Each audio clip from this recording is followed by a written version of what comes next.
je m'appelle Noémie, j'ai 25 ans et je travaille dans la communication digitale. Et en parallèle, j'ai une chaîne YouTube, un compte Instagram sur lequel je partage autour de la mode féminine en règle générale, mais c'est vrai que j'ai tendance à toucher plus les femmes rondes comme moi. Et j'essaie de véhiculer un message hyper positif, j'essaie de briser un peu les standards et prouver qu'on peut s'habiller comme on veut, s'accepter quelle que soit la taille qu'on porte et tout. Jusqu'à mon adolescence, j'avais pas vraiment de problème parce que j'ai grandi dans une famille hyper bienveillante. J'ai toujours été plus grosse que mes copines et tout, donc j'ai jamais eu le sentiment d'être complètement différente. Je me trouvais juste super grande par rapport aux autres. C'était plus ça mon complexe en fait, bizarrement, c'était que j'étais une perche par rapport à mes copines et que je faisais toujours genre une ou deux têtes de plus qu'elles.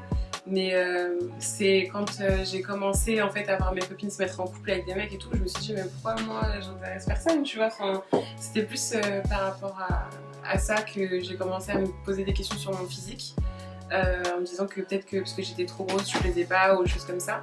Mais ça m'a jamais empêché de faire ce que je voulais. C'est hyper paradoxal parce que je sentais que j'étais complexée.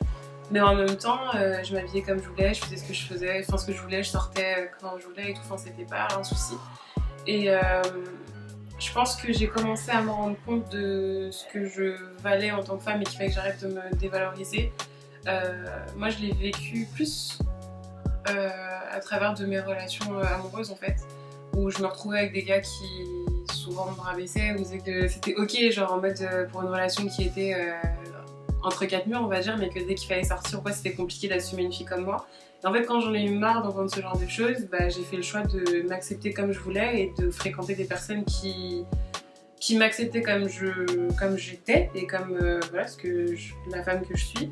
Et c'est vraiment, je me suis rendu compte qu'en fait on ne trouve pas la confiance en soi et l'estime de soi dans les bras d'un mec en fait, clairement. Et c'est quand j'ai pris conscience de tout ça que j'ai vraiment commencé à vivre pour moi et que j'ai commencé à laisser mes complexes de côté. J'en ai toujours aujourd'hui, je pense qu'en fait on vit avec des complexes, c'est juste qu'il faut apprendre à vivre avec et il faut pas que ça nous bouffe la vie. Donc, mais ça a été plutôt naturel, genre j'ai jamais été le genre de fille à me cacher parce que j'avais honte de mon corps ou quoi que ce soit. Un petit peu aussi, genre vers la fin de mon adolescence, je sortais jamais en débardeur ou en t-shirt parce que j'avais trop peur de mes bras, je disais non c'est trop et tout, je pouvais pas sortir comme ça. Mais en fait, au bout d'un moment je m'en fous. Enfin, je me dis que en fait on est ici que pendant un temps et que je vais pas mettre toute mon énergie dans une guerre avec moi-même, tu vois. Ça sert à rien. Et tu perds du temps et t'avances pas, tu fais pas ce que tu veux. Et je crois que c'est la première fois que j'ai fait des photos en maillot de bain où vraiment t'es confronté à ton corps, il n'y a plus vraiment de vêtements qui le cachent. Et en fait, j'étais un peu stressée ce jour-là, mais j'avais quand même fait l'effort de venir en shooting en short. Alors ça, c'est un truc que j'avais jamais fait avant, genre sortir en short dans Paris, c'était un truc de fou pour moi. J'étais sortie en short avec mon haut de maillot de bain et une veste en jean. Je suis allée au shooting en me disant, bon vas-y c'est aujourd'hui, tu vois. Et j'ai fait mes photos. Et en fait, quand j'ai reçu les photos, c'est là où je me suis dit, mais quand tu veux, tu vois, tu fais des trucs de ouf. Enfin, c'est vraiment là que je me suis dit, ça sert vraiment à grand chose de prendre le temps de se dire, ok, aujourd'hui, je vais arrêter de m'empêcher de faire ce que je veux. J'ai envie de faire des photos, je les fais. J'ai envie de me mettre en maillot de bain, je me mets en maillot de bain. Et en fait, quand tu te sens pas bien dans ta peau, tu renvoies pas une bonne image, tu vois.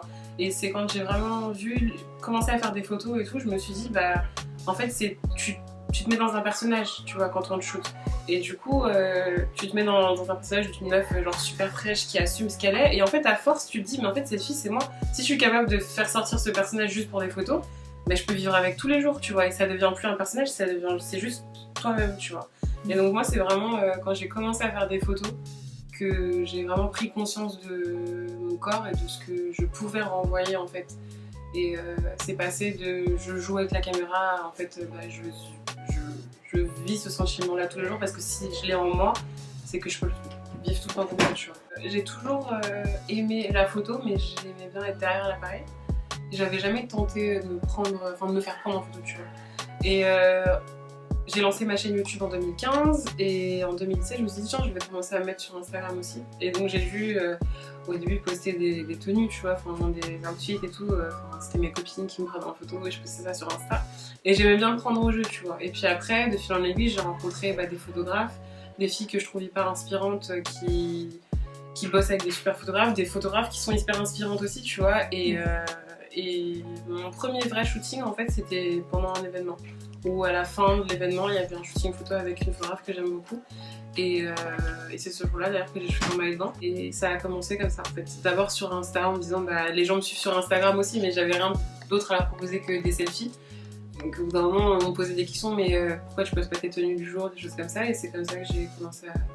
Et je me suis prise au jeu. Et puis après je me suis fait remarquer par des petites marques. Donc j'ai travaillé pour des shootings, enfin pour des vêtements, pour des marques de prêt-à-porter, des choses comme ça.